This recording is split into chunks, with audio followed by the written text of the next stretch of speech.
Lirio. Somos 32 personas.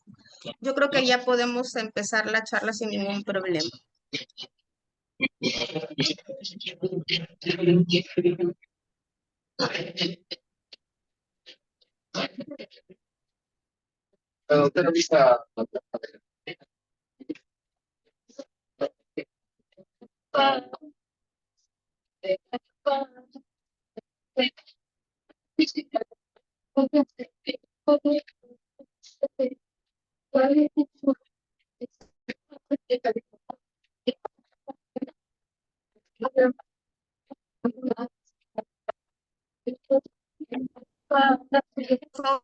También que se me ha cortado las 2 veces.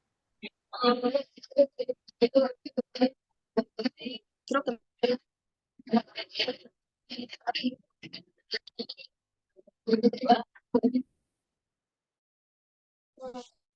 Buenas noches.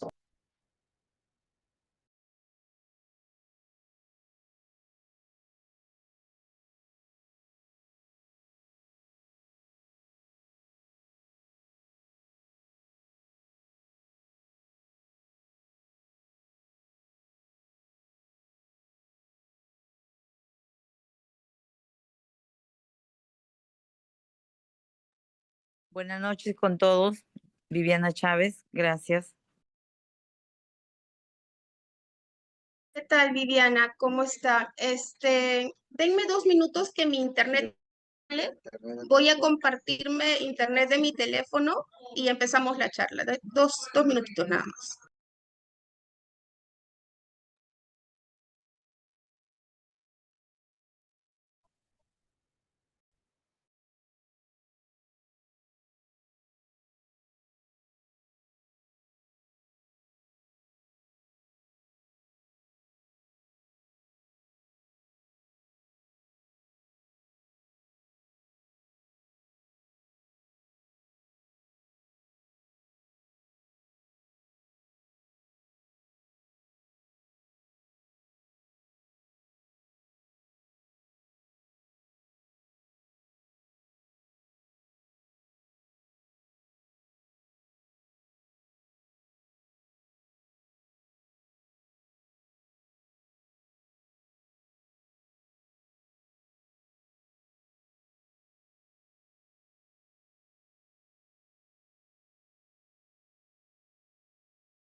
¿En Chile? Acá. Ya. Ya. Pásale, si no me ayudan a mí, no voy a poder. ¿Y ahora cómo? Ah, ya estaba prendido. Buenas noches, creo que ahora sí podemos empezar. He cambiado de laptop, no soy muy diestra en la parte tecnológica. Bueno, quiero darles la bienvenida. Son 3 colegios los que estamos ahorita acá dentro de la charla. Estamos con el Colegio Adviento de Miraflores, con el Colegio Americano también y con el Colegio San Francisco de San Borja. ¿Ok? Muy buenas noches. Vamos a iniciar con una frase. Este es un taller que son 4 charlas. El día de hoy vamos a trabajar el tema de alertas en el desarrollo y también lo que vendría a ser el diagnóstico oculto. El día de hoy hablamos de una neurodiversidad. Por lo tanto, es un tema en el cual, sobre todo en la parte pedagógica y las personas que están cercas a los alumnos van a tener que conocer mucho, tener muchos recursos, muchas herramientas, porque el día de hoy hablamos de un pensamiento y una forma de ver el mundo ya no único, sino diferente, ¿no? Esa es nuestra nueva realidad. Para iniciar, quiero decirles una frase que es: cuidar a nuestros alumnos es encender la llama de la curiosidad y guiarlos hacia un futuro brillante y lleno de posibilidades. Esa es la labor de todos ustedes. Muchísimo respeto por el trabajo que ustedes hacen. Definitivamente ustedes son los formadores de las personas del mañana. Para, Vamos a empezar ahorita. No se puede.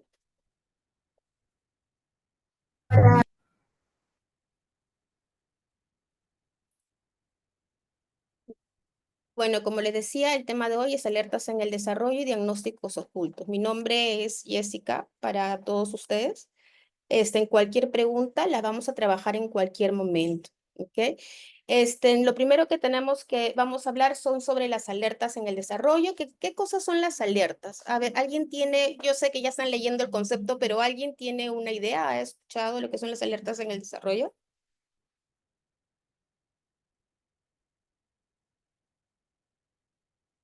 Ya, espero que poco a poco podamos compartir hacerlo de una manera mucho más dinámica. Bueno, cuando hablamos del desarrollo, sabemos que el desarrollo en las personas se dan desde los 0 años y se va incrementando hasta los 21 años, pero tenemos una primera etapa que es muy importante, la cual se da en los 3 primeros años. Un desarrollo de aprendizaje intenso es la exposición también a todo lo que es el área sensorial que nos va a permitir adquirir diferentes habilidades, ¿ok? El desarrollo tenemos que verlo que cada habilidad que tengamos se va a trabajar como un prerequisito para una siguiente habilidad. Es decir, para que el niño camine, lo que tenemos que hacer primero es que se siente, ¿no? Eso significa que si los niños no desarrollan las habilidades de pronto en el tiempo promedio estimado, porque sí es cierto, cada niño tiene sus características personales y va a tener también el desarrollo de una manera individual, pero lo cierto es que tenemos un espacio de tiempo que es el promedio. Ya cuando ellos pasan y se exceden de ese tiempo para adquirir una habilidad, está retrasando el desarrollo de las siguientes habilidades. Entonces, cuando hablamos de las alertas en el desarrollo, son signos, son señales que nos van a presentar los niños, en el cual nosotros podemos, si las vamos acumulando, determinar si ese desarrollo se está dando de manera idónea, óptima, para que el niño tenga un desarrollo completo cuando llegue a la adultez, ¿no? Entonces, es un conjunto de signos y manifestaciones que indican que algo no se desarrolla de la manera adecuada. Acá me gusta siempre decirle, vamos a pasar, no se preocupen, muy rápido por la primera etapa para poder centrarnos en la etapa escolar. Pero sí me gustaría que tengamos claro.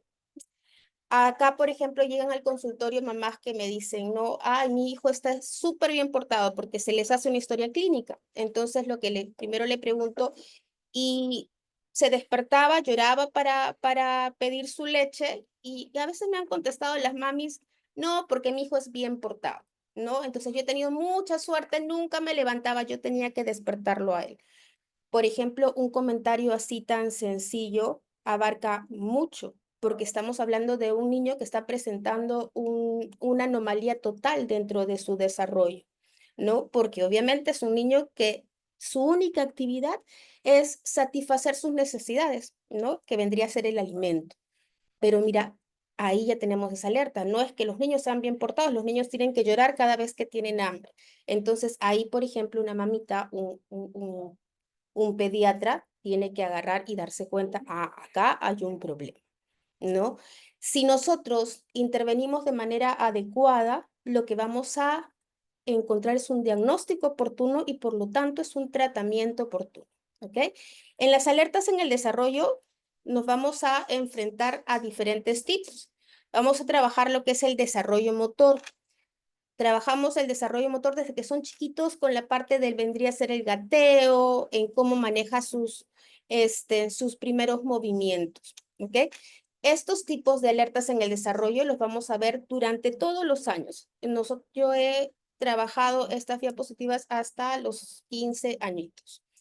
También estos son los tipos de alerta física. También trabajamos los problemas de coordinación y cuando las condiciones que tienen los niños es bastante severa, encontramos niños que no tienen una capacidad para alimentarse de manera adecuada. Inclusive cuando tenemos un niño TEA severo, vamos a encontrar de chiquitos bastantes problemas en la alimentación. También un niño con TDAH. Recordemos que acá también se mezclan no solamente factores genéticos, sino también factores ambientales y, por supuesto, también problemas de percepción sensorial. ¿Hasta ahí tenemos alguna pregunta? Buenas noches. Más Buenas que noches. pregunta, es un detalle interesante. Una vez conversé con unos colegas y me decía, y yo les comentaba, si el niño está callado, si el niño no se bulla, si el niño no se mueve, si el niño no se ríe, es que algo le debe estar pasando. Porque cuando lo ves corriendo, saltando, riéndose, es que están sanos. Y ahora me lo refirmas tú, ¿no? Si, cuando la mamá dice, no, que el niño no llora, que está tranquilito, es cuando debes preocuparte, porque lo normal es que esté inquieto y moviéndose. A eso iba. Me pareció sumamente interesante porque lo he conversado hace un par de días con un padre de familia y con unos colegas.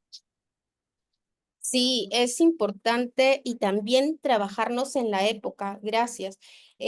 Porque, por ejemplo, ahora encontrar un niño que realmente esté muy sentado y que esté muy quieto es muy difícil, no solamente por las condiciones en las que ya se ha nacido y por el tipo de crianza, sino también la exposición a todos estos aparatos electrónicos. La exposición constante hace que nosotros terminemos necesitando mayor cantidad de estímulos para poder prestar la atención necesaria. Entonces, si un niño está quieto y está tranquilo, definitivamente es un signo de alerta importante. Acá vamos a trabajar los tipos de alerta, ¿no? Los tipos de alerta también vamos a ver la parte cognitiva. Ahí tenemos el retraso del lenguaje.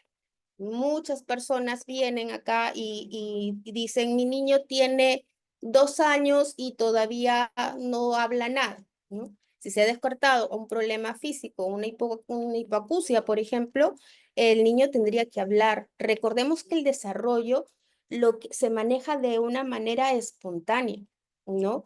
No vamos a tener, si un niño no está estimulado, no significa que no se desarrolle, ¿no? Y cada una de las áreas nos pasa lo mismo. Si un niño no está totalmente estimulado, no significa, por ejemplo, que no vaya a terminar hablando. De una u otra manera, se va a encontrar el lenguaje. Posteriormente vamos a encontrar problemas de formación de oraciones, pero el desarrollo es espontáneo. ¿Ok? Eso es algo que tenemos que tener súper, súper claro. Luego les voy a dejar unas cartillas. También les vamos a enviar el PPT para que tengan y puedan hacer las valoraciones en las diferentes edades. En el cognitivo también tenemos los problemas para resolver, tenemos las dificultades para resolver cualquier tipo de problemas, ¿ok? Pueden ser problemas sencillos como el trabajar una rompecabezas, como podemos tener problemas de elaborar resultados dentro de las matemáticas, ¿no? Estamos en el área cognitiva, en el área de aprendizaje. El problema de atención ahora es, creo que la mayoría de niños tienen una atención completamente dispersa, sin necesidad de llegar al TDAH. Los parámetros y las necesidades que tenemos el día de hoy para la atención son demasiados. Vamos a hacer ahí un ejemplo con los profesores. Cuando el profesor está en el aula impartiendo su clase, es muy probable que los niños se muevan muchísimo más que en otras épocas. ¿Por qué? Porque, por ejemplo, yo tengo 52 años. Cuando yo era chica, mi exposición a estos estímulos tan grandes y tan importantes, no los tenía, ¿no? Por lo tanto, cuando yo iba al colegio, para mí, ver a una profesora hablando era lo necesario para que mi mente produciera lo que es la atención, para que pudiera atender una clase. El día de hoy no se da eso, porque los niños necesitarían que los profesores se vistan como de neón y que tengan ruidos adicionales y que de pronto ahí les pongan películas, les pongan ciertos elementos que puedan prácticamente comparar la atención, perdón, no sé, disculpen, sino que están acá en talleres. Entonces, por eso es que el día de hoy tenemos tantos problemas de atención. Nuevamente les digo a todos ustedes, un niño inatento el día de hoy no necesariamente es un niño que tiene TDAH, ¿ya? No sé si ustedes en el aula no se han dado cuenta de que el problema de atención ahora prácticamente es generalizado. Sí, ¿no? ¿Hasta ahí alguna intervención? ¿Alguna preguntita? Vamos ahora a las alertas emocionales y sociales, ¿ok? Tenemos, obviamente, niños que tienen problemas de interacción. Ahora es normal ver a un niño, bueno, no normal, es común ver a un niño que no se integra, que en todo momento de pronto entra con mucho miedo a lo que vendría a ser la interacción de las personas. Hay mucho más alumnos, es increíble, pero el día de hoy hay mucho más alumnos que tienen pánico al profesor porque sienten que les van a hacer algo, que los miran mal, y eso es antes, esto se da ahorita también por esta necesidad de estímulos que tienen los alumnos. Entonces, podemos encontrar a los chicos que están completamente aislados y que dicen, no, es que no me importa nada, no es que no quiero tener amigos, no es que a mí me gusta estar solo, ¿no? Y esta es una alerta, como les decía hace un rato, es bastante importante. Como también vamos a encontrar al niño que no se controla, ¿no? Niños que están de pronto jugando y lo empujaron un poquito más fuerte y es un estallido de una emoción que es totalmente exacerbada. Podemos encontrar también dentro de las alertas emocionales y sociales todo lo que vendrían a ser los cambios de humor. No sé si han visto en sus alumnos, pueden estar muy contentos y de pronto se aíslan y se ensimisman porque les vino un pensamiento que les va a cambiar. El día de hoy es muy común que los papás digan, es que mi hijo es muy sensible. No sé si han escuchado a sus papitos hacerles ese comentario. Bueno, asumo que sí, porque esa es la realidad. Ahorita hay muchos papás que vienen y no, es que no pueden tratarlo así porque mi hijo es muy sensible. Y lo cierto es que no es que las personas seamos más sensibles que antes, simplemente que estamos polarizando nuestra crianza. Pasamos a ser completamente permisivos y también a su vez pasamos a ser en otros momentos lo suficientemente castrante, ¿no? Porque no estamos aprendiendo, no estamos trabajando en un término medio. Estoy hablando en general ahorita de los papitos. También las alertas emocionales y sociales es en la expresión de las emociones. Ahora confundir, en primer lugar, se les explica a los niños en muchas oportunidades que hay emociones buenas, que hay emociones malas, cosa que eso no es real, todas las emociones son buenas. Entonces, cuando los niños no pueden reconocerse a sí mismos cómo se sienten, ¿no? Entonces no podrían tampoco autorregularse. Tú no puedes regularte o intentar estar mejor si es que tú no puedes darte cuenta, pues que estás confundido o estás equivocado, ¿no? Ahora sí Bien. vamos con los indicadores. Como les decía, vamos a ir rápido para poder enfocarnos más que nada en lo que vendría a ser la etapa escolar. Sí me gustaría que me digan si tengo profesores de inicial. ¿Hay profesores de inicial? Aunque creo que estos tres colegios Sí, no. ¿Sí? Perfecto. ¿De qué, sí. de qué edad? ¿Qué edad tienes? Hola, buenas noches. El aula de 5 años. 5 añitos. Ya, perfecto. Entonces, cuando llegue a los 5 años, si es que tienes alguna preguntita, ahí aprovecha porque realmente es importante la detección temprana. ¿Ok? De 0 a 6 meses los he dividido en lo que vendría a ser las alertas físicas, cognitivas y emocional y social. ¿Ok? No levantan la cabeza en la posición, no sigue objetos con la vista, cognitivo no responde a sonidos o voces, emocional no sonríe o no muestra interés en las personas. Yo aquí, para no hacerlo tan largo, la verdad es que cuando se da una charla creo que lo más enriquecedor es el momento de las preguntas y respuestas. Les voy a hacer un barrido de los 0 años hasta los 3 años. A ver, importante es en la primera etapa. Recordemos que en la primera etapa se abre todo lo que es la adquisición de habilidades y la cercanía de estos estímulos va a hacer que el niño sea con muchas más capacidades para adquirir un aprendizaje bastante óptimo, ¿no? Entonces, los niños a los 0 años, ellos tienen de 0 años a 6 meses, tienen que trabajar todo lo que es la posición de los músculos. Inclusive la parte orofacial también se va trabajando desde el simple hecho del masticar, ¿no? Un médico podría decirte, bueno, si tú no masticas, no salivas, no manejas el aparato del sistema digestivo.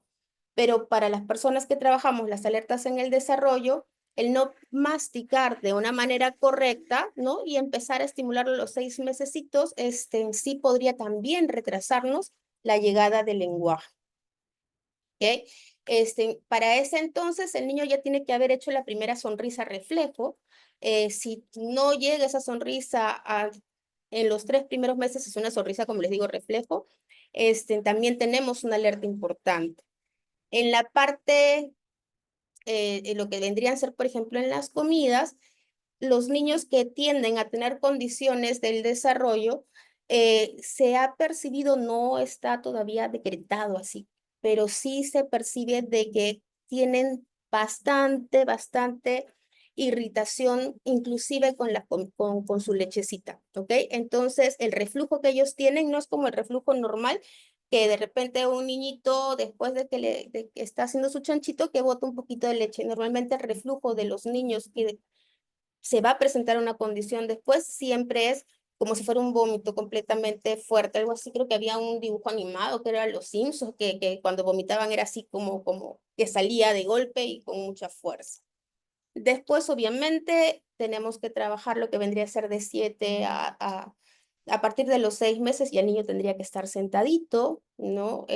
Recordemos que en ese momento ya es donde los niños empiezan también a comer. Para ese entonces tiene que ya reconocer completamente a su mami, o sea, las personas que están más cercanas a ellos, ¿no? Y sí, entender de que, del rol que tiene hacia él, ¿no? Debe sentirse seguro con mami, de repente con la cuidadora, con las personas más cercanas. Eso estamos hablando de la parte emocional y social. Para el año, los niños ya han empezado con los sonidos guturales y ya están iniciando sus primeras palabritas, ¿no?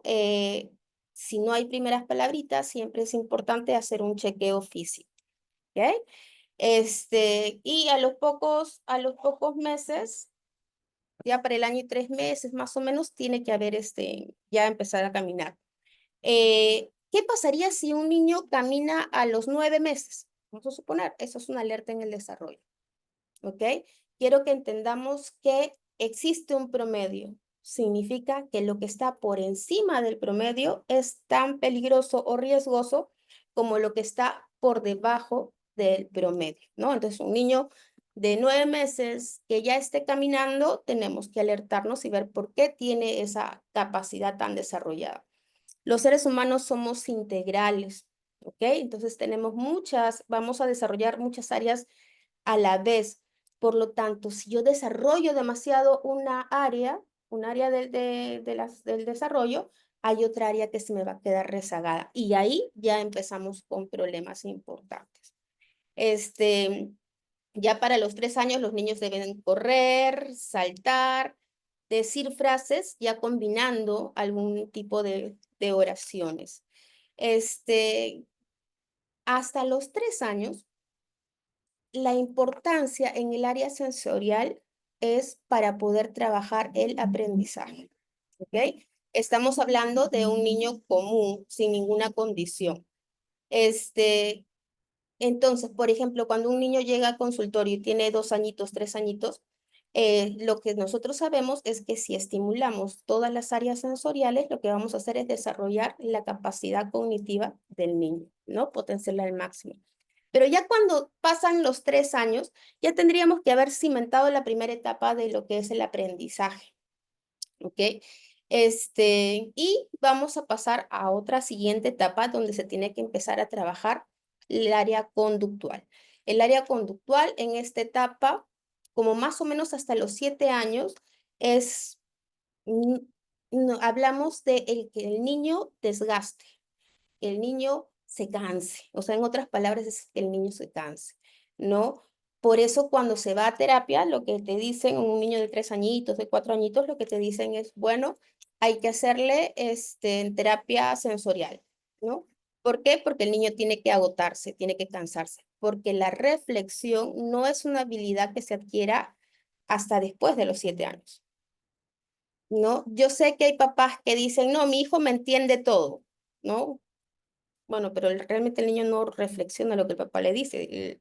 Vamos a suponer, si un papá viene y grita, por eso es que cuando yo era chica funcionaba la mirada de las mamás. Incluso hasta memes hay de que con la mirada ya nosotros corríamos y obedecíamos, ¿no? Lo cierto es que eso funciona porque los niños entienden un lenguaje mucho más concreto que vendría a ser el lenguaje corporal o el tono de voz, ¿no? Entonces, más que nada nos está reflejando un temor, o sea, la respuesta a una de sus emociones, pero realmente no tenemos niños que podamos explicarles, y si les explicamos, tenemos que decir, eso duele, ¿no?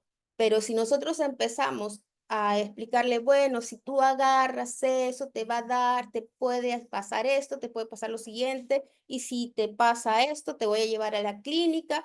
Ya cuando hacemos indicaciones tan largas que parecen cuentos, una narración de cuentos, nuestros hijos se nos pierden en el camino. Lo mismo pasa en nuestros estudiantes. Si nuestro estudiante tiene 3, 4 y 5 años, estamos todavía trabajando, no tienen todavía comprensión, no tienen nada de eso. Se está recién forjando el camino para esa etapa. Entonces, qué es lo que realmente nos ayuda, ¿no? ¿Qué es lo que más nos ayuda? La reorientación conductual.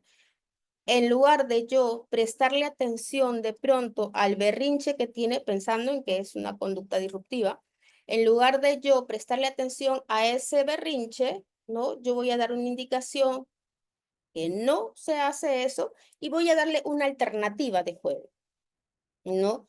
De esa manera, los chicos van a reorientar su conducta. No con esto les estoy diciendo que los papás no le deban hablar a los hijos o que los profesores no le hablen a sus alumnos, pero sí tenemos que entender en qué etapa están los niños, ¿no? Bueno, esa es la etapa preescolar. No sé si hasta ahí había alguien que tenía que estaba en kinder, si tendría alguna consulta, alguna pregunta para sus niños. ¿Cuántos niños tienes?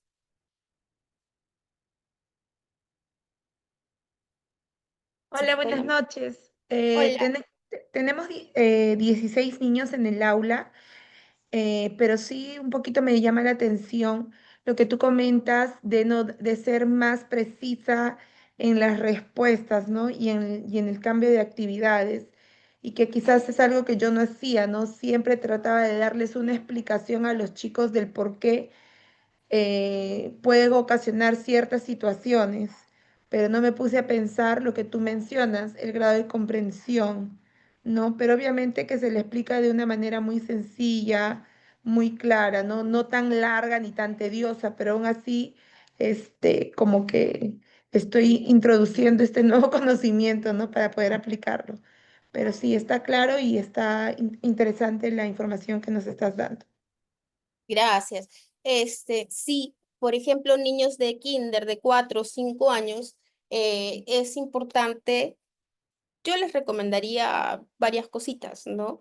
Es importante el dar la información de manera concreta.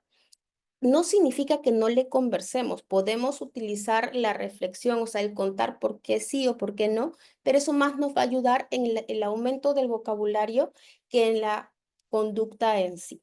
Bueno, entonces cuando pasamos el nido, ya los niños tienen que tener varias características, ¿no? Obviamente ya tienen un lenguaje completamente claro, ¿no?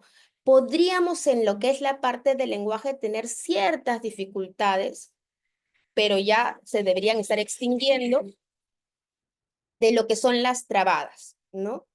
Por ejemplo, la broma, ¿no? La B con la R. Eso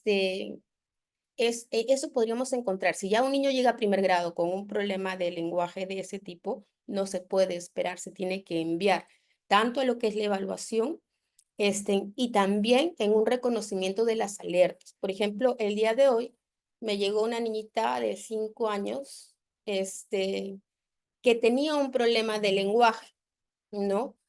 Y la verdad es que me ha llegado de casualidad, es que la tía llegó a la casa y le dijo, no, yo he visto a otros niñitos y no es así. Y cuando la ha traído, acá tenemos la costumbre dentro de nuestro protocolo en Lirio de que nosotros hacemos un día de observación antes de decirle algo a los papás o a qué programa vas a entrar o qué cosas se le va a decir.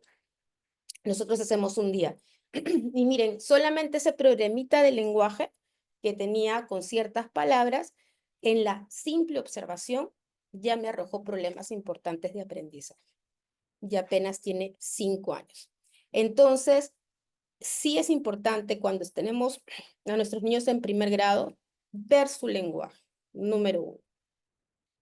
Ver su capacidad de lectoescritura, ¿no?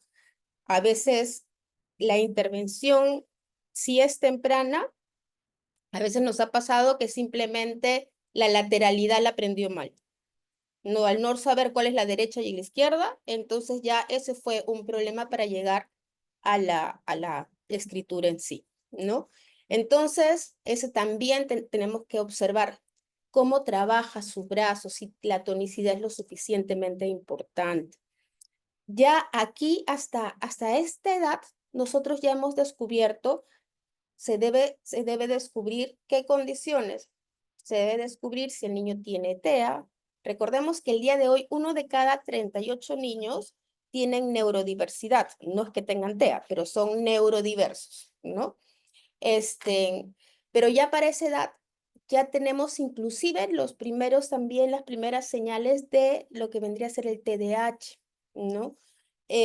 Antes tendría que ser un TDAH demasiado severo y que realmente no va a llegar a la primera etapa escolar porque va a necesitar la parte de terapia. Es un niño que tiene TDAH de una manera severa, lo cierto es que no puede incluirse de una manera óptima, ¿no? Hasta que empiece a crecer un poquito y que se trabaje su conducta. Entonces, pero ya a esta edad, como la dificultad en el aprendizaje, es mayor, ya nosotros podemos empezar a darnos cuenta si el niño tiene inatención o si el niño tiene un problema de hiperactividad, ¿no? Ya tenemos mayores herramientas. Antes de esa edad no es posible. De por sí también les comento, creo que es importante decirles que aquí es donde se acaba nuestra etapa del neurodesarrollo. En estos momentos ya hemos presentado una primera poda neuronal y también no es que no vaya a desarrollar más nuestro cerebro, sí va a desarrollar, pero ya no tenemos tanta flexibilidad y por lo tanto la adquisición de las habilidades es mucho más lenta. ¿Ok? Entonces aquí tenemos que, para ver a los niños que no pueden interactuar con sus niños, eso es una alerta. Cuando tenemos chicos que se aíslan, esa es otra alerta. Si tenemos niños, no que peguen necesariamente, ¿ok? Hay niños que están en el kinder o en el colegio y de pronto pegaron, ¿ok? No es tampoco común como lo que uno cree que un niño a esa edad pegue, porque hay muchos factores por los cuales puede pegar, hasta simplemente lo puede hacer por imitación de los dibujos que están viendo, ¿ok? Pero, por ejemplo, si el niño pega porque su emoción se exacerbó, su conducta, perdón, se exacerbó, ¿no? Si pegó y no tenemos un motivo aparente y es un comportamiento recurrente, ahí sabemos que esa es una alerta que tenemos que ir corriendo para ver qué es lo que está pasando, ¿no? Porque pasados los 7 años, las terapias incluso van a cambiar. Ya se va a trabajar más la terapia ocupacional que las otras terapias de adquisición, incluso de aprendizaje. La parte sensorial todavía se maneja, pero ya no para el aprendizaje, sino se va a manejar más para manejar lo que es la parte conductual. Ya a los 8 años y en adelante ya son niños que ya son reflexivos, tienen una capacidad de entendimiento y de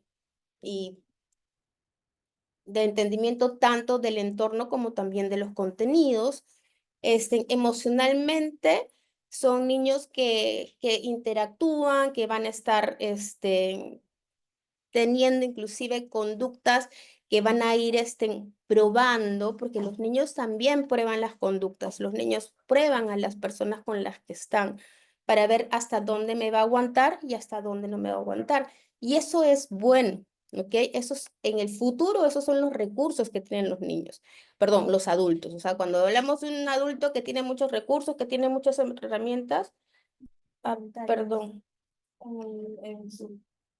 acá y acá han estado enviando comentarios. Yo les voy a ser súper sincera. Soy muy mala para esto. La próxima vez que sean voy en persona a darles la charla. ¿Qué tipo de terapias debería llevar un niño de 8 años que es muy tosco con sus compañeros o que empuja cuando está molesto? Yo siempre recomiendo a todas las personas que un niño de 8 años tiene que, antes de manejar la terapia, tiene que hacerse una evaluación integral, ¿no? Para poder detectar realmente qué es lo que le está pasando. Pero vamos a suponer, si estamos hablando de una tosquedad y los profesores no han visto otras alertas, se trabaja lo que es la habilidad social para trabajar la conducta en grupo y la falta de control de impulsos. Eso se tiene que trabajar desde muy niños, ¿no? Y ya cuando encontramos que un niño tiene 8 años y se sigue manifestando esas conductas, normalmente esa es una alerta bastante importante. Ya en esta oportunidad ya hemos terminado las condiciones. Ya a los 11 años, 12 años, nadie te puedes enterar que, por ejemplo, tienes autismo, que tienes TDAH, que tienes muchas condiciones, ¿no? Sí te puedes enterar, pero el diagnóstico ha sido tardío, porque se diagnostica, como les digo, en los primeros años. Ya a los 7 años inclusive podemos tener una visión real hasta tu CI, el área cognitiva. Ya estamos teniendo una radiografía de un niño en un proceso madurativo óptimo. Es algo así como que en la ecografía, cuando tenemos 3 mesecitos, 4 mesecitos, pues es una cosa rarita, no es como un pececito así, ahorita estamos como esa radiografía de un niño de 9 meses, ¿ok? O sea, entonces estamos ya ahí, el niño, si no era autista, no se va a volver autista.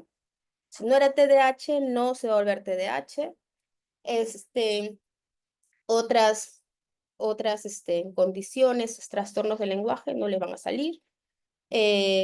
ya si le sale un trastorno del lenguaje, no es un trastorno del lenguaje, es un problema emocional, ¿no? Que le está dificultando el área del lenguaje. Los chicos cuando tienen muchos problemas de ansiedad tienden a tener tic, sobre todo en esta época. El más común es el de cerrar los ojos de manera repetitiva,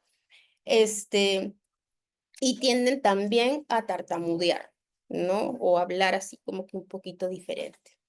Entonces, como les decía, ya las condiciones no aparecen. Ya las condiciones ya se dieron, ya se encontraron en la mayoría de los casos. Entonces, lo que vamos a encontrar son otros factores de riesgo, que ya son los problemas de ansiedad, problemas de depresión. Ya en esta etapa encontramos inclusive 11, 12 años problemas de trastornos del alimento, eh, que ya tienen una base, si bien es algo genético también, pero la mayoría de la dificultad se maneja por el tipo de crianza, y por la exposición a diferentes estímulos dentro de su vida. ¿Hasta acá hay alguna pregunta? Ya estamos en los 15 años. Yo les voy a pasar esta presentación para que ustedes puedan tener con más exactitud lo que vendría a ser los ítems.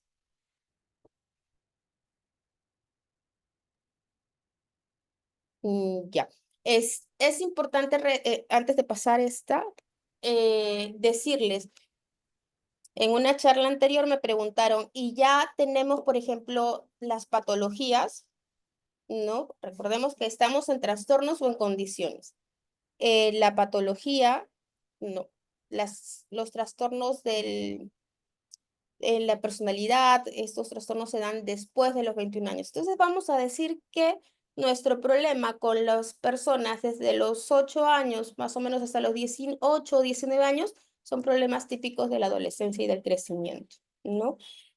Son muy raros, no es algo definitivo, porque saben que todo ser humano se desarrolla siempre de una manera completamente individual, pero son casos demasiado, demasiado aislados, ¿no? Entonces recordemos, en la primera etapa, los 7 primeros años, aparecen todas las condiciones del neurodesarrollo y a partir de los 18 podemos enfrentarnos a las patologías.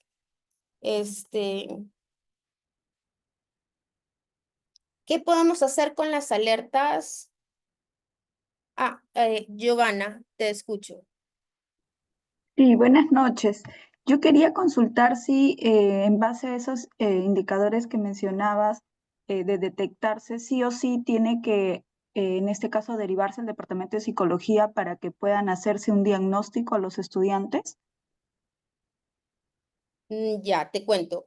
El departamento de psicología que hay en el colegio, por ley hay 2 tipos, que es el psicólogo educativo, que él está para ver la convivencia, más que nada es la parte de la convivencia, y tenemos ahora, se ha instituido también lo que vendría a ser el departamento de neurodiversidad, ¿no? Pero ninguno de los dos va a poder diagnosticar, ninguno de los dos grupos. Entonces, lo que se habla con los papás es para que lo pueden hacer las profesoras, como lo pueden hacer también las personas encargadas del departamento de psicología, para que deriven al niño a que se haga una evaluación, se llama evaluación integral, ¿no? O una evaluación del desarrollo. Ahí en esas evaluaciones lo que se va a hacer es el descarte, porque lo que se hace es el descarte de todas las condiciones que existen, ¿no? Porque como les explicaba, la importancia de las alertas en el desarrollo es que depende de la cantidad de alertas, yo voy a cumplir los criterios para tener cierta condición. Después de que ya tengo conocimiento de los criterios de la condición, es que voy a hacer una evaluación adicional para ver qué tan desarrollada tengo la condición, ¿no? Ya, claro, o sea, sabemos que los colegios no podemos diagnosticar, ¿no? Que sí o sí tiene que haber una derivación externa. Pero ¿qué sucede cuando el padre de familia no acepta o no envía a su hijo, en este caso, a la evaluación externa? cómo podríamos como colegio apoyar a ese niño que no está diagnosticado porque no hay ninguna evaluación integral, porque el padre de familia simplemente se cierra en no hacerles evaluación. Es importante que el colegio, por ejemplo, para respaldarse, sí tiene que tener el documento donde se le ha avisado al papá de la cantidad de en alertas que han encontrado en su niño, ¿no? El día de hoy la ley dice lo siguiente: el niño que ingresa a un colegio ya no se le puede de alguna manera sacar. Así le encontremos alguna condición, el niño simplemente va a continuar, porque desde que nosotros los hemos hecho ingresar y hemos permitido que ingrese, se vuelve nuestra responsabilidad. Lamentablemente, porque sí, para mí es lamentable, porque ahí es donde podemos encontrar aulas que de por sí ya no son los niños, sino las aulas son disruptivas, ¿no? Y ahí el colegio está con las manos completamente atadas, ¿no? Quien podría ayudar es el departamento de neurodiversidad, que, que, que en cada colegio es diferente, ¿no? Pero eso todavía no está regulado, Giovanna, lamentablemente. Ahí es donde les va a pedir, el encargo va a ser para los profesores, sobre todo como está la ley ahora de que hace unos días estaba hablando con otro colegio, de acá de Miraflores, un colegio grande. Me decía que en su aula eran 35 niños y que por lo menos 18 cumplían diferentes criterios de condiciones. Y eso es justamente lo que se llama neurodiversidad, ¿no? El día de hoy existe un nuevo término que es la neurodiversidad, que lo que va a hacer es agrupar a mayor cantidad de personas. Antes hablábamos de la discapacidad, ahora hablamos de la neurodiversidad. Al hablar de la neurodiversidad, lo que estamos hablando son de que podemos tener dentro del aula personas, bueno, neurodiversas, que tienen pensamientos completamente distintos. Realmente eso todavía se va a tener que trabajar. No estamos regulados y por eso es que a veces es tan caótico un salón. Ahí tenemos que recurrir a las herramientas externas. De repente, este tipo de conocimientos, hay una charla que se va a dar de acá a 2 lunes, en donde se va a hablar de técnicas dentro del aula. Ahora también les voy a dar algunas también adelantándome. Magriel, ¿verdad? Gracias. De nada, Giovanna. Magriel, te escucho. Hola, buenas noches. Buenas noches Buenas con noches. todos. Una consulta. Cuéntame. Dijiste que nosotros los docentes podemos, o sea, decirle a los papás o solicitarle un informe psicológico. Hasta donde tengo entendido, nosotros solamente notificamos a la parte psicológica de lo que observamos en el salón, más no le podemos pedir como docente un informe psicológico al papá, porque para eso nosotros llenamos una ficha del observado del niño en el aula y la derivamos a psicología como docente. Es lo que yo tengo entendido hasta ahora por parte del Ministerio de Educación y como rol como docente, porque no somos nosotras psicólogos, sino que solamente observamos la conducta y lo derivamos a la parte de psicología. Y ya ellos entonces se encargarían de hablar con los papás y decirle todo, ¿no? Porque ellos conocen más los términos, tienen una visión más amplia de esos niños que tienen estas condiciones neurodiversas. Ya, a ver, Magriel, de repente me expliqué mal. Los profesores deben hablar con los papás.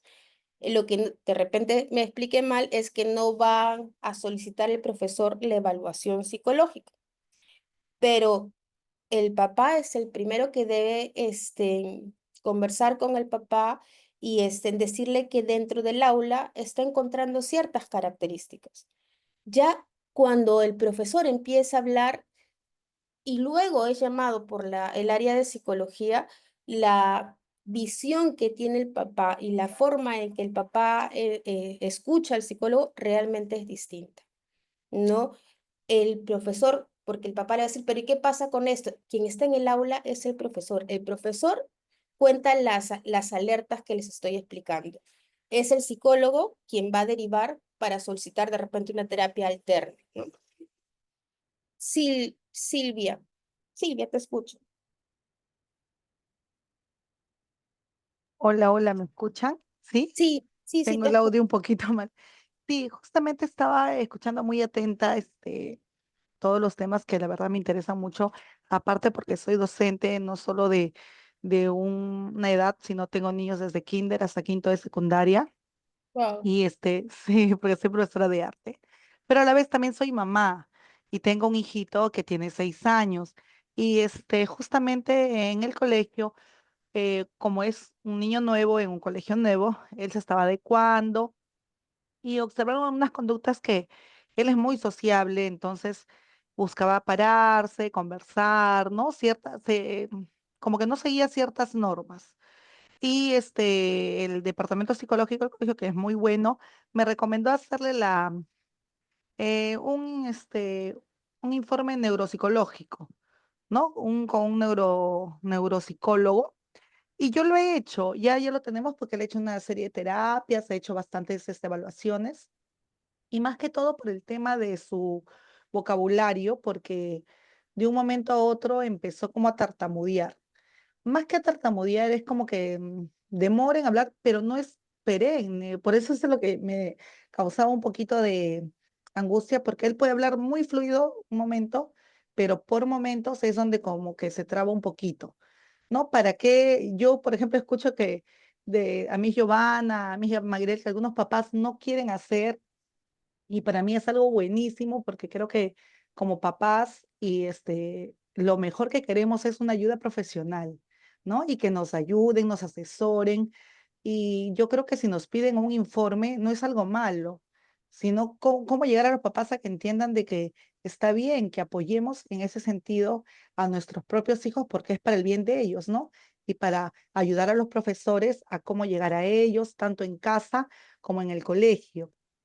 Ahorita lo que a mí me ha salido la conclusión de lo de mi pequeño es de que el perfil cognitivo y neurológico está todo adecuado, pero sí me recomiendan hacerle una evaluación de una terapia de lenguaje porque es más que todo, como usted decía, emocional, ¿no? Porque hay momentos en que él puede hablar muy fluido, pero hay momentos en que es como que él se desespera y quiere decir muchas cosas a la vez y empieza a tener esos pequeños problemas, ¿no? Entonces, como ayuda con mi esposo, justamente hemos visto hacerte por las tardes una terapia de lenguaje para que igual lo ayude, ¿no? Ayude a mejorar esos términos. Y la verdad es que me está encantando la charla porque me ayuda como profesor y como madre. Muchas gracias. Gracias, Silvia.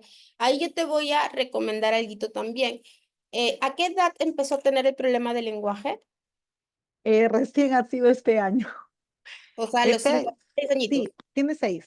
Sí, recién Ya. este año. Ujú.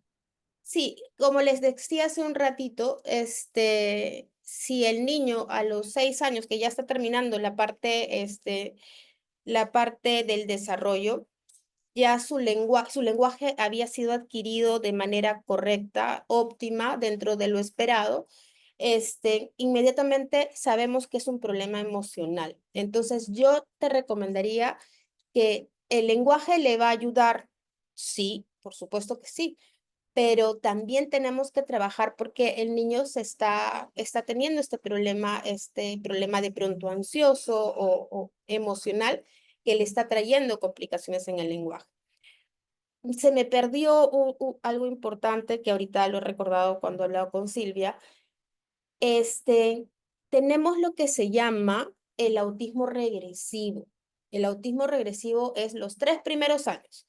Si el niño a los 3 llega a sus 3 añitos y no ha perdido habilidades, el niño ya no las vuelve a perder, ¿no? Entonces, esa es otra época clave para lo que vendría a ser el desarrollo, porque sí se han dado casos de que, de que el niño ha tenido un desarrollo, ha hablado, ha hecho todo lo que hace la cantidad mayoritaria de los niños, y de pronto dejó de hablar, dejó de hacer diferentes competencias que tenía antes, ¿no?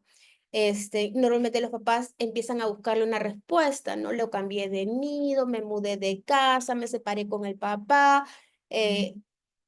Hay tantas explicaciones que damos de pronto las mamás, pero sin embargo nos estamos encontrando con lo que se llama el autismo regresivo.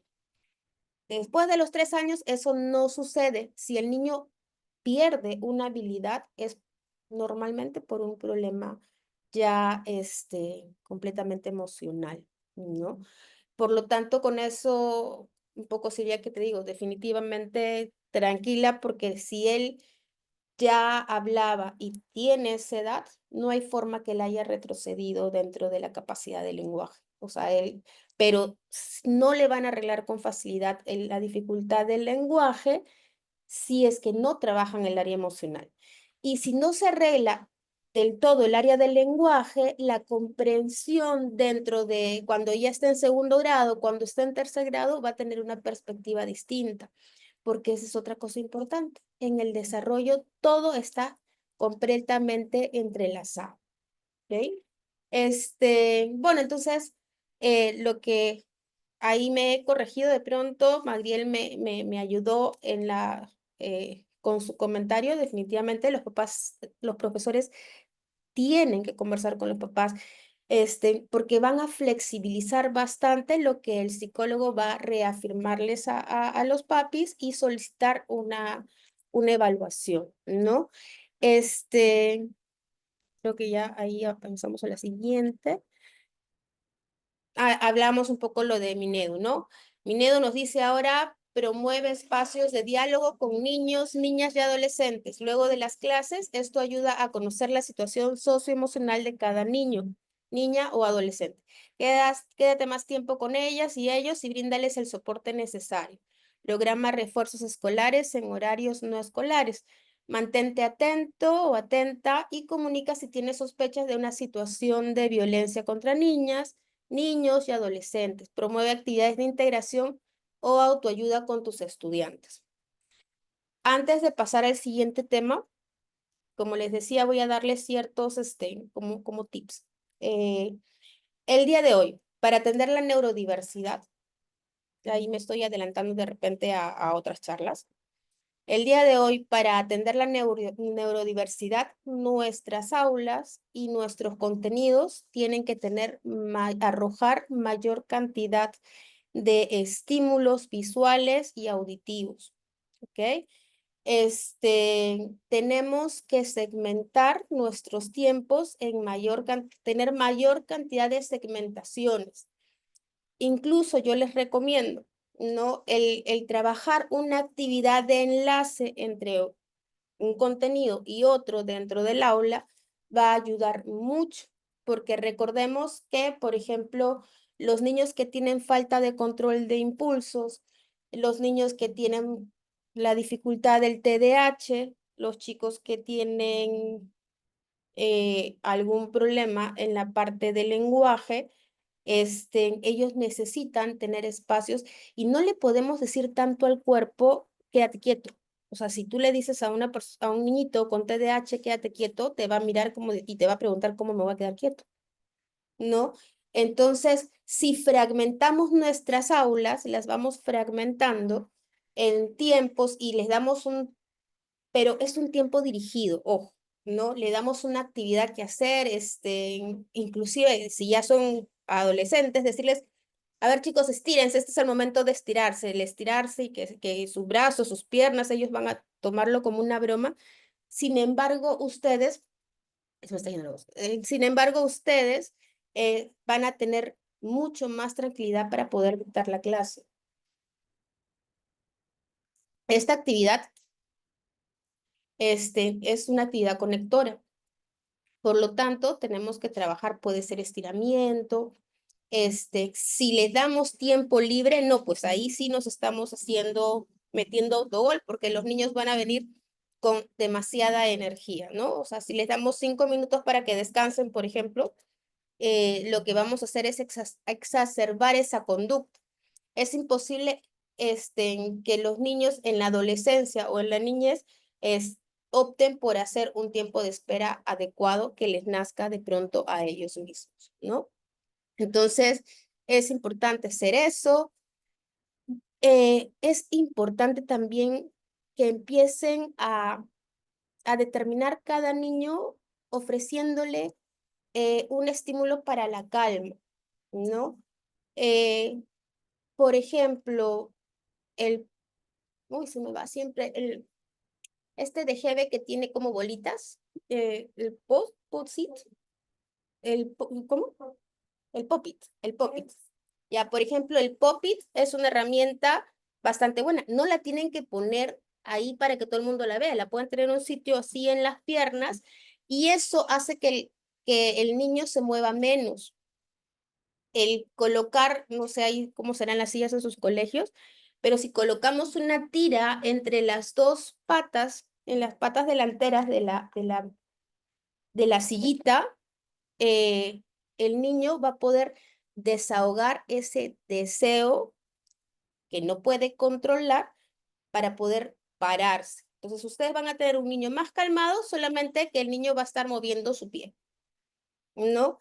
Otra cosa que yo recomiendo también cuando tenemos niños, niños y adolescentes en general, ¿no? Que están siendo muy movidos, podrían utilizar en un globito, yo lo lleno con arena.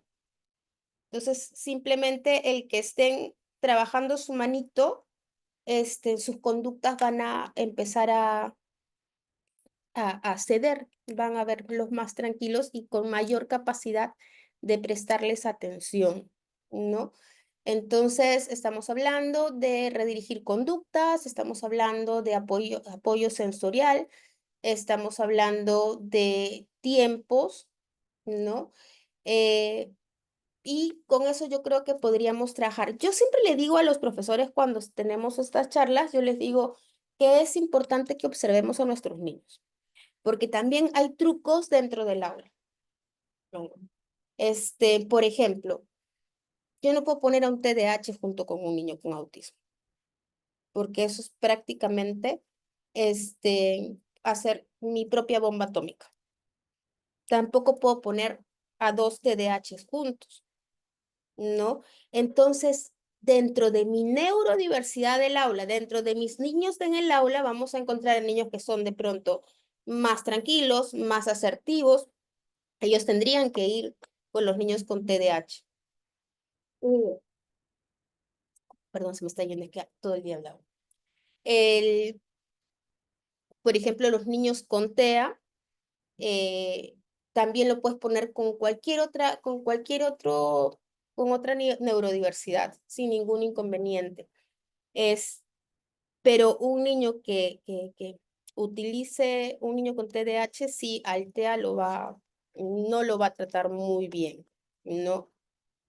Y la tendencia del TDAH de tanto movimiento con la pasividad de un TEA, lo que va a hacer es exacerbar la conducta del TDAH. No podemos, yo sé que suena feíto el hablar así de los niños y de los adolescentes, pero hay chicos que tienen una crianza, una formación en la cual se ha manejado y tenemos chicos pasivos agresivos. A ellos también tenemos que saber dónde los colocamos, ¿no? Ahí ya en la siguiente sesión van a trabajar cada una de esos tips. Para los niños más chiquitos, trabaja en paredes sensoriales, un área del salón. Pueden colocarle dos tipos de tela pegados.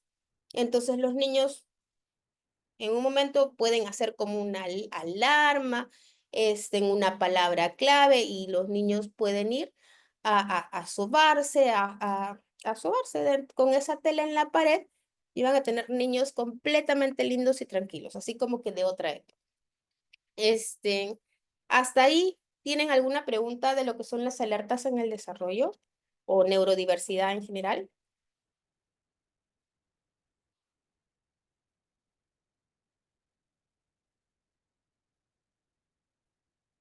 ¿Hay preguntas? ¿Hay en Buenas el chat? noches. ¿Me puedes Hola. escuchar? ¿Qué tal? Hola, ¿qué tal? Muy, muy interesante todo lo que comentas, lo que dices. Yo tengo una consulta, una duda.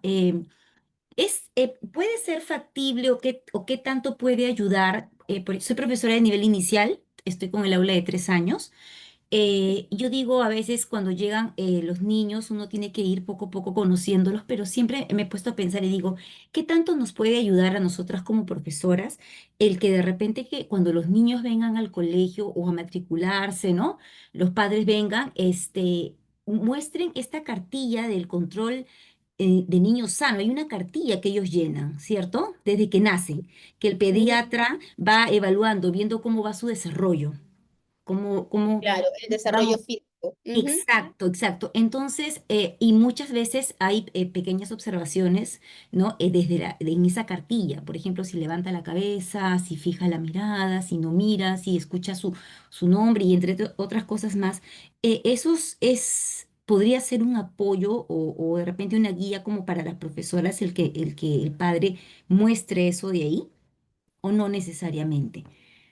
Sí, realmente un salón de 6, 7 años, por más que haya neurodiversidad, si los Ajá, niños han sido intervenidos, es un salón completamente distinto. Tú estás en ajá. los 3 años, es un momento neurálgico dentro del desarrollo, porque como te digo, hasta aquí se trabaja la parte del aprendizaje, la adquisición de las habilidades, y Ujú, también tenemos justamente el problema de regresión en el autismo. Y este tipo de ujú, regresiones normalmente nos trae como consecuencia un niño TEA3 en la mayoría de los casos, ¿no? Se ujú. debería hacer, existen cartillas, inclusive, eh, ¿de qué colegio eres? San Del, Francisco de Borja. del San Francisco de Borja, ya. Yo le voy a, o sea, la persona que me contactó, le voy Ujú. a alcanzar, alertas en el desarrollo. Ya, Para que les puedan dar a ustedes lo que vendría a ser es una hojita nada más, es una hojita pequeña, ya, donde van a poder trabajar de una manera más amplia lo que es el área cognitiva, todo eso, y ahí ustedes puedan ir contabilizando cuántas son las alertas en los niños. La, genial. hasta los 5 años es muy importante conocerlas, Sí. ¿no? Entonces, Ujú. yo te puedo facilitar eso, yo voy a pedir que mañana les envíen estas cartillas. Genial. Muchas gracias. Gracias a ti, Tatiana. A ver. Ya, no tenemos entonces otra pregunta para pasar para el siguiente tema. Eh, es importante antes decirles que deben conocer también las características de la condición. Esa es otra de las importancias que para mí tienen las profesoras y los profesores, que pueden sensibilizar al papá con más facilidad que el mismo psicólogo, ¿no? Porque el papá viene con menos herramientas para defenderse ante un profesor que ante un psicólogo, ¿no? Pero sí tienen que conocer bastante las alertas para que puedan darse cuenta cómo va a manejarse también su aula. Porque aquí se va a dividir en muchas cosas que no se van a tocar el día de hoy, que vendrían a ser las conductas disruptivas, las conductas reguladoras. El que tengamos salones tan neurodiversos es complejo. Y las, tenemos muy pocas políticas de prevención. Realmente la única que se da es en el autismo y para los colegios, para las entidades del Estado, ¿no? No tanto particulares. Entonces, sí es importante que conozcan cómo se van manifestando estas condiciones, los trastornos, por ejemplo, de depresión, de ansiedad, ¿no?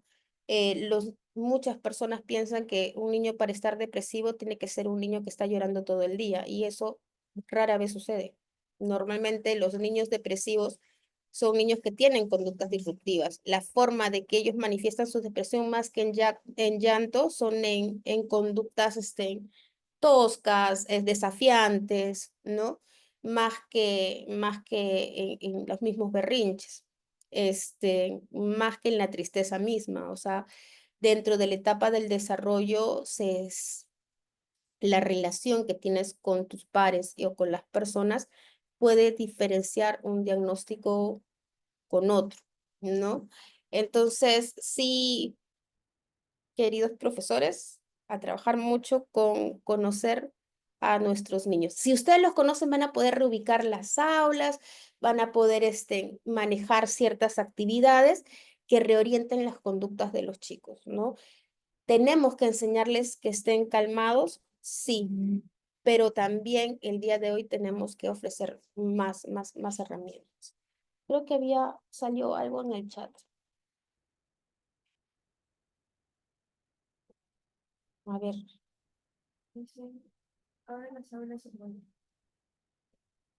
Ahora las aulas son neurodiversas y según el Minedo el colegio debe aceptar a los niños en general. Sabemos que muchas veces los diagnósticos se dan después, cuando el niño ya forma parte del colegio y es difícil poder separarlos. Tenemos aulas en las que hay niños con TDAH y TEA. Sí, sí, es nuevamente lo que estaba diciendo, ¿no? ¿El aula es neurodiversa? Sí, pero lo cierto es que ahí hay un vacío, inclusive en la ley, ¿no? El aula neurodiversa nos habla de que dentro del salón tenemos a diferentes personas que tienen diferentes percepciones de un mismo punto. Pero cuando yo les hablaba del aula neurodiversa, es un aula que se maneje con un vocabulario siendo amigable para todas las características y condiciones. Es tan vacío legal que hablar de las aulas neurodiversas difiere con lo que vendría a ser las reglas de inclusión, ¿no? Porque las reglas de inclusión nos hablan de el 2% del aula tendría que ser con discapacidad, ¿no? Y obviamente justo les estaba contando que, bueno, ahorita la mamita perdón, profesora que nos ha escrito nos habla de que hay 2 TDAH dentro de un aula, ¿no? O que hay un TDAH y TEA. Eso va inclusive en contra de las reglas de inclusión, ¿no? Pero también inclusión es todo un tema, también es un abordaje. Bueno, entonces aquí terminamos con lo que es alertas en el desarrollo. Última pregunta, última vez que les digo, ¿tienen alguna pregunta en cuanto a el manejo de las alertas o de la neurodiversidad dentro de sus aulas?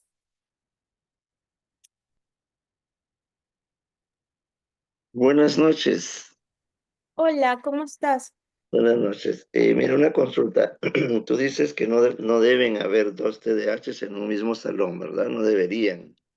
Por ley, ¿de cuántas, por ejemplo, tu salón, cuántos niños tienes?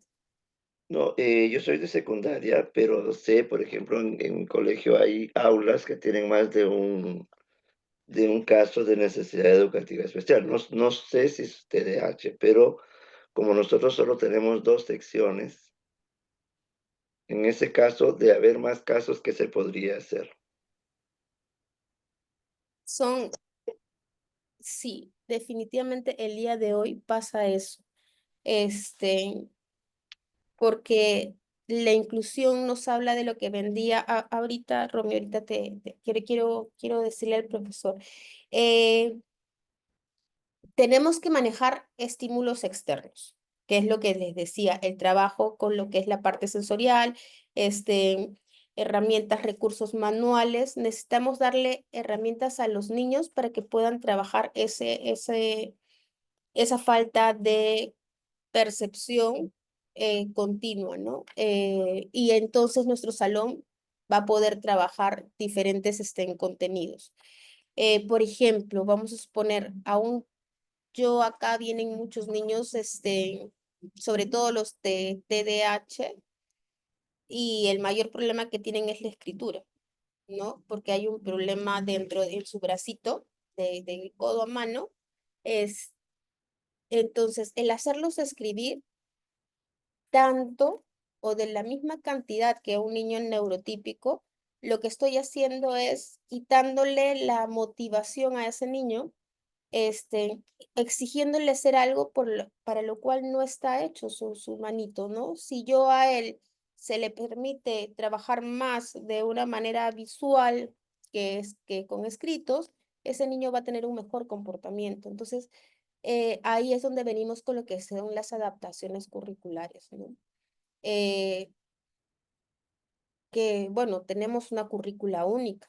Ahí, lamentablemente, en la mayoría de los casos, porque, por ejemplo, con mis niños de inclusión, nosotros le entregamos a los profesores todo lo que vendría a ser la currícula adaptada para nuestro niño, ¿no? Eso es dentro de nuestro programa. Romy, ¿tenías una preguntita?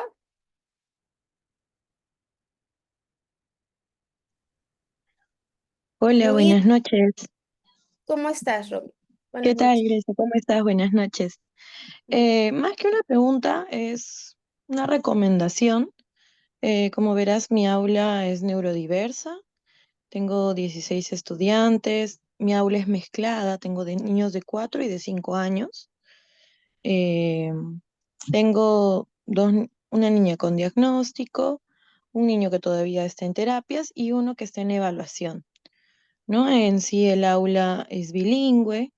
Y va a depender definitivamente de cada uno de los chicos, de cuánto podamos indagar, investigar, de qué funciona, qué no funciona, ¿no? En el caso de mi pequeña, cuando tú mencionas el tema de trabajar con las manos, a veces puede quedar como una muletilla, porque sí, tiene en el aula su caja, que no es visible para los demás.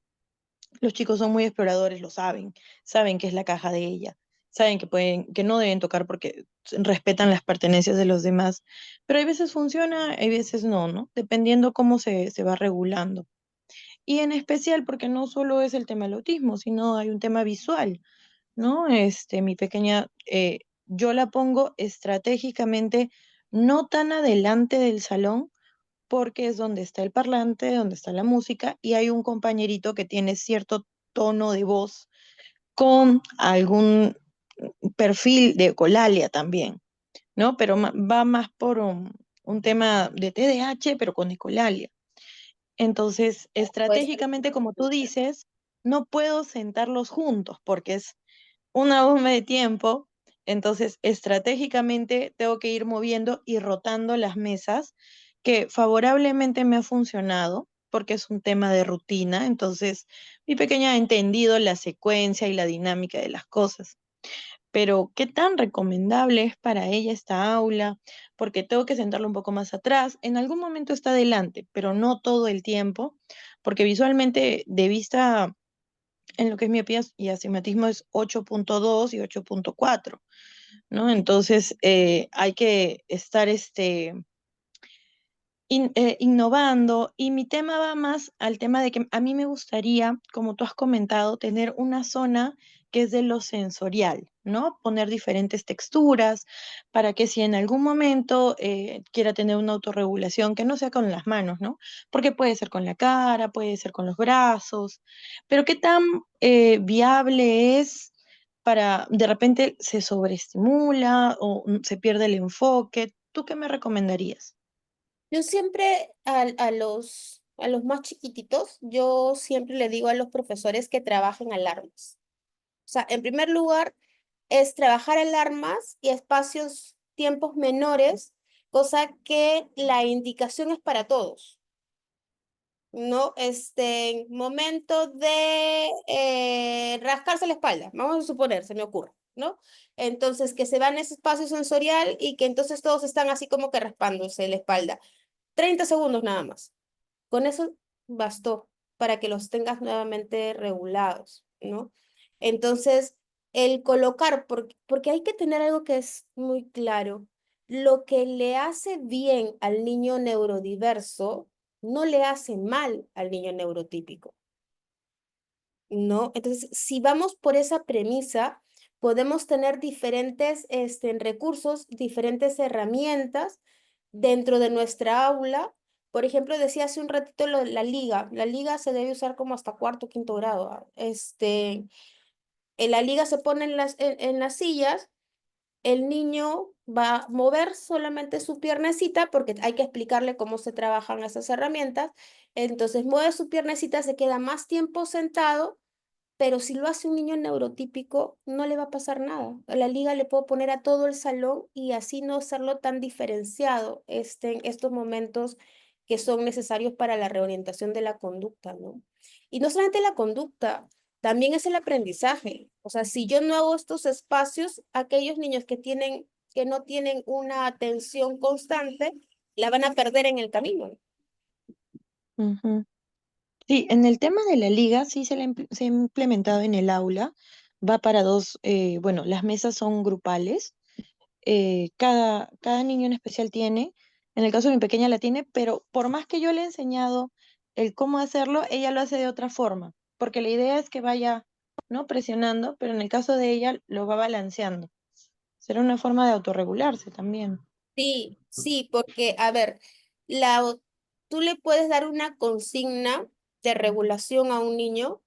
Normalmente se le tiene que enseñar antes de usarla, ojo. O sea, cuando el colegio decide, se tiene que trabajar, entrenar al niño para que pueda usar la herramienta. Eso es importante, porque si yo le explico cómo hacerlo, no lo va a aprender, lo va a hacer mal.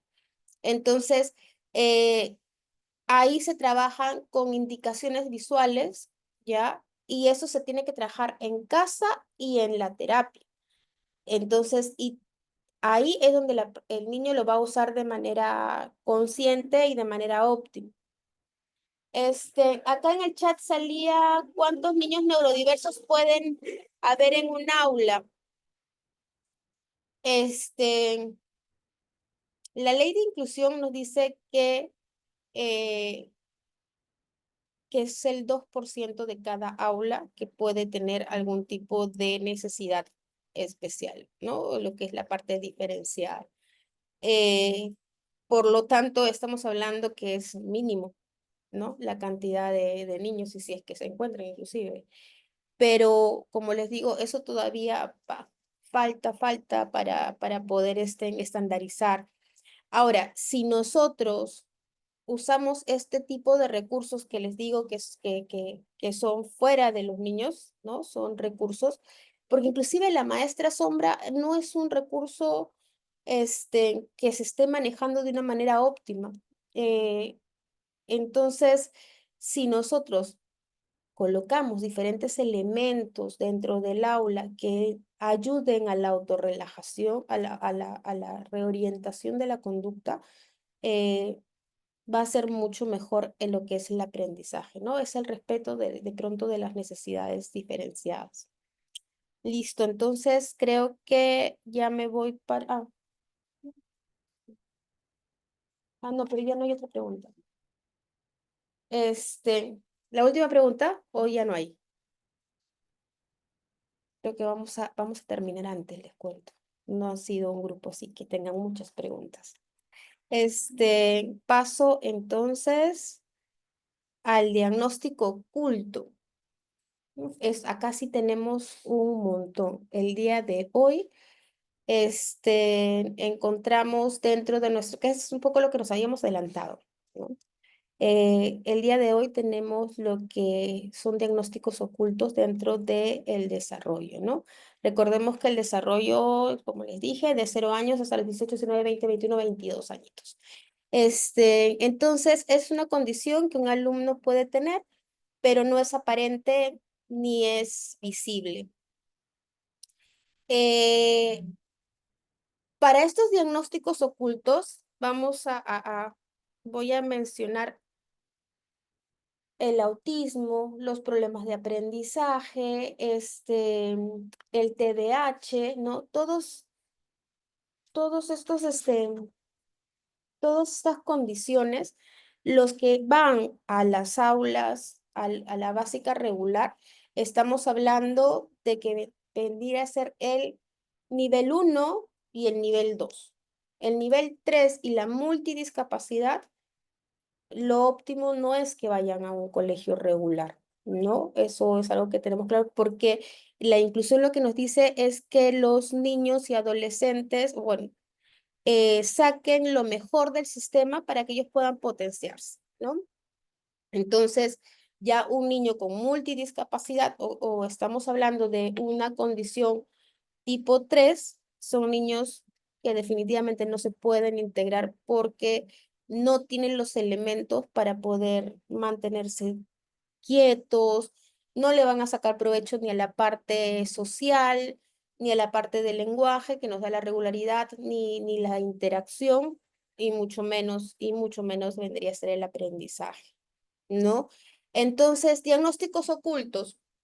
Hasta los 7 años hablamos de las condiciones, como les decía, también acá tenemos lo que es el trastorno sensorial, trastornos del lenguaje.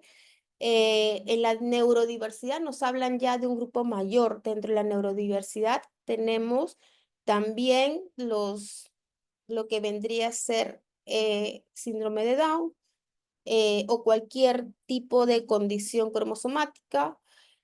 También tenemos parálisis cerebral.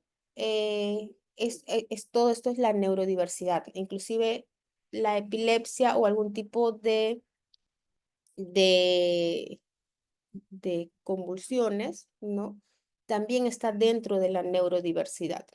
Entonces, diagnósticos ocultos hasta los 7 años, más o menos hablamos de todas las condiciones.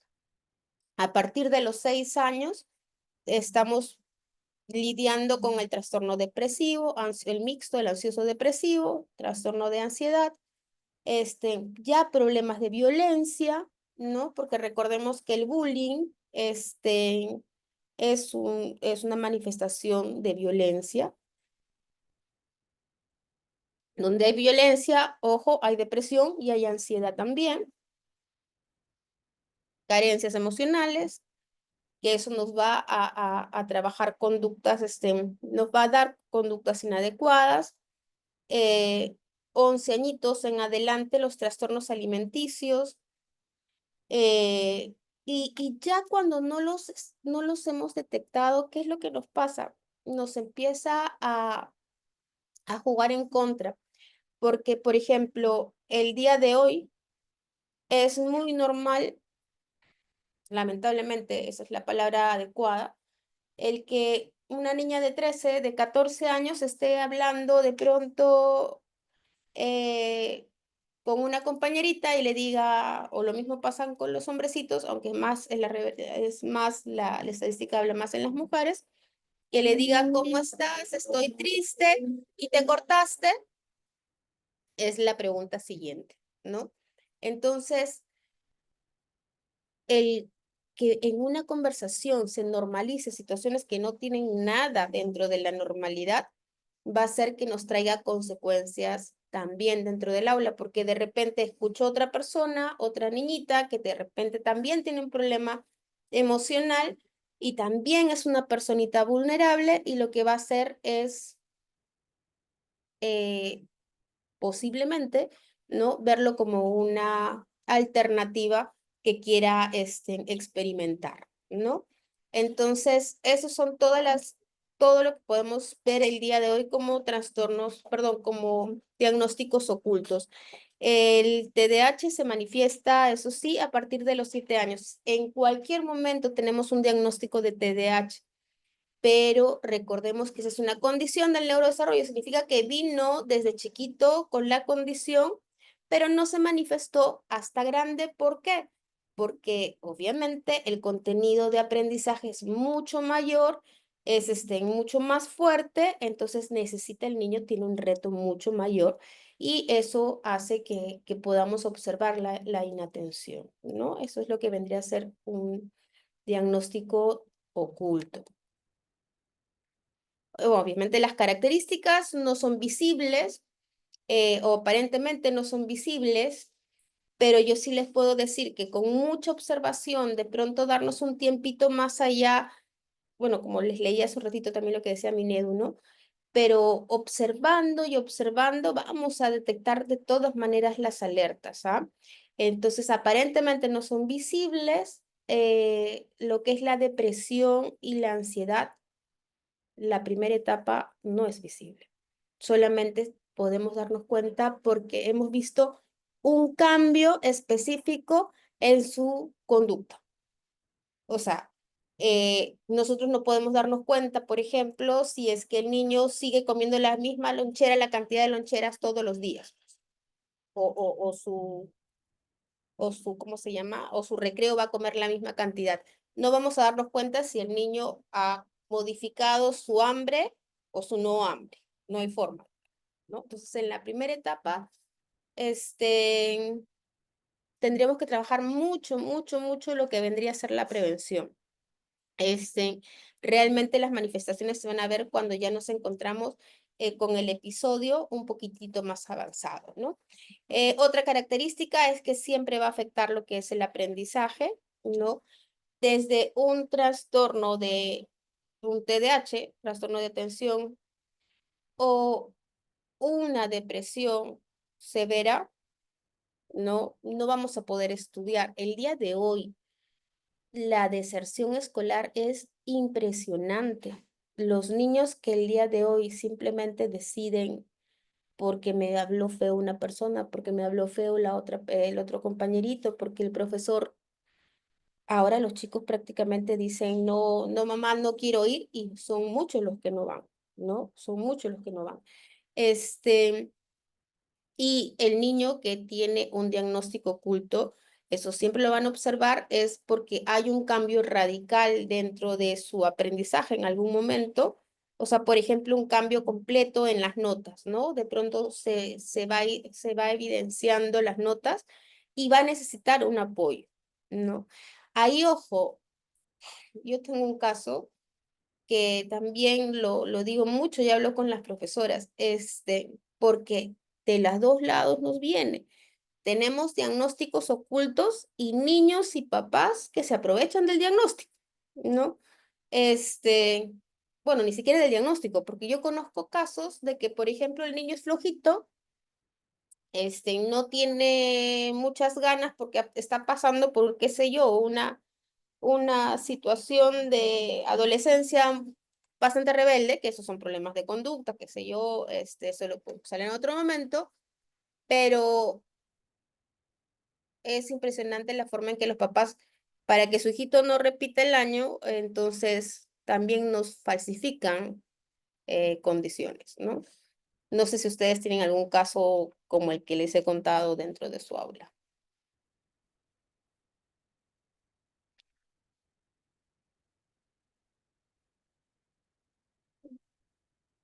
Algo hice. Bueno, no tenemos ningún caso de ningún estudiante. Yo le digo que si prestan un poquito así de atención, mayor atención, se van a dar cuenta que es un universo completo. Entonces se requiere apoyo y adaptaciones. Ahora ya se trabaja lo que es, se ha implementado mucho en el aprendizaje, la elaboración, lo que son los videos, ¿no? Si le damos un poquito más a esas actividades, ¿no? Y permitimos que los niños se manifiesten de la manera pues que pueden, entonces vamos a lograr que su aprendizaje sea mucho más efectivo para después. Esas son las características que podemos encontrar dentro de los diagnósticos. Como les decía, algunos diagnósticos es trastorno del aprendizaje, del TDAH. Acuérdense que tenemos el trastorno de inatención, ¿no? Puede ser trastorno de hiperactividad o podemos hacer el trastorno de mixto, ¿no? Que tenemos la hiperactividad y tenemos también la inatención. Con él nos acompaña también, obviamente, el descontrol en los impulsos, ¿no? El trastorno de la... perdón, leí mal. Arriba era trastorno del aprendizaje. En el trastorno de aprendizaje tenemos todo lo que vendría a ser discalculia, dislexia, disgrafia, ¿no? También son diagnósticos que se necesita una currícula adaptada o por lo menos más flexibilidad dentro de las notas, ¿no? El trastorno del espectro autista, el trastorno del procesamiento, ¿no? Es justamente lo que hablamos hace un rato, ¿no? La capacidad que tengo yo para poder ver el estímulo que me está llegando y sentirlo de manera, ya no podemos decir correcta, ¿no? Sino que tendríamos que sentirlo de una forma que la mayoría lo capte así, ¿no? Que vendría a ser el neurotípico. Hasta el día de hoy somos la mayoría. La dislexia, perdón, el trastorno de ansiedad y depresión también, me he olvidado de colocarlo. Esto vendría a ser algunos de los diagnósticos, ¿no? Como les comentaba, en el área de escolar, que es la que estamos ahorita, no vamos a encontrar patologías, vamos a decir, de lo que vendría a ser salud mental, ¿no? Porque no es la etapa. Y aquí ya vamos a acabar la charla. Lo que quería decir, ¿qué es lo que, en qué nos va a ayudar el trabajar de esta manera, el conocer las alertas en el desarrollo, en ser conscientes que tenemos diagnósticos ocultos y que entonces tenemos que modificar muchas cosas dentro de nuestra aula, inclusive dentro de nuestra forma de pensar, de cómo transmitir también? Somos los primeros que debemos meternos en la cabeza que no debemos tener miedo a hablar con los papás, ¿no? Los papás tienen que entender, y el día de hoy es un derecho que tenemos también todas las personas dentro de nuestro país, la inclusión existe, las adaptaciones existen. Si nosotros tenemos un aula neurodiversa, tenemos que tener un salón amigable a la neurodiversidad. Entonces tenemos que cambiar muchas cosas dentro de nuestros contenidos, dentro de nuestras instalaciones, así como hay colegios que ponen un ascensor, qué sé yo, para las personas que también tenemos que cambiar nuestras aulas, ¿no? Bueno, hasta ahí hemos terminado media hora antes, no han habido muchas preguntas, pero no sé si hay algún comentario que quieran hacer, alguna pregunta que quieran hacer. Nuevamente, como les digo, ¿qué es lo que vamos a conseguir con eso? Reducir nuestro estrés y el estrés de los niños también. A los niños estar menos estresados van a manifestar menos conductas disruptivas. Podemos no reemplazar las carencias que tenemos en la casa, pero sí tener un ambiente de confort, tranquilidad y un ambiente así como que de escape de nuestros niños y nuestros adolescentes, ¿no? Así que muchas gracias por la charla. Les cuento, les voy a decir, la siguiente sesión es el lunes 16. Y el tema es el rol del acompañante en el aula, lo que vendría a ser maestra sombra, que eso tampoco se ha regulado. Nuevamente, gracias a todos. Creo que lo estoy grabando, así que yo voy a enviar tanto las diapositivas a cada uno de los colegios para que lo puedan compartir también con las otras profesoras o personal de los colegios. Es muy importante que tengamos este tipo de información a la mano para poder hacer más fácil también nuestro trabajo. Creo que han escrito en el chat. Ya ven, yo también necesito, sí, en todo lo que es... ya, gracias. Muchísimas gracias a ustedes y no sé si yo voy a dictarles el día 16 o o ya me fui, no, pero nos vemos entonces el 16 de junio, que tengan bonitos días hasta el 16 de junio, hasta luego. Muchas Muchas gracias. gracias, Gracias. Muy gracias. amable. Buenas Gracias. noches, gracias. Gracias, Gracias. Grecia. Muy Gracias, interesante. buenas noches. Buenas noches, gracias. Buenas noches, hasta luego.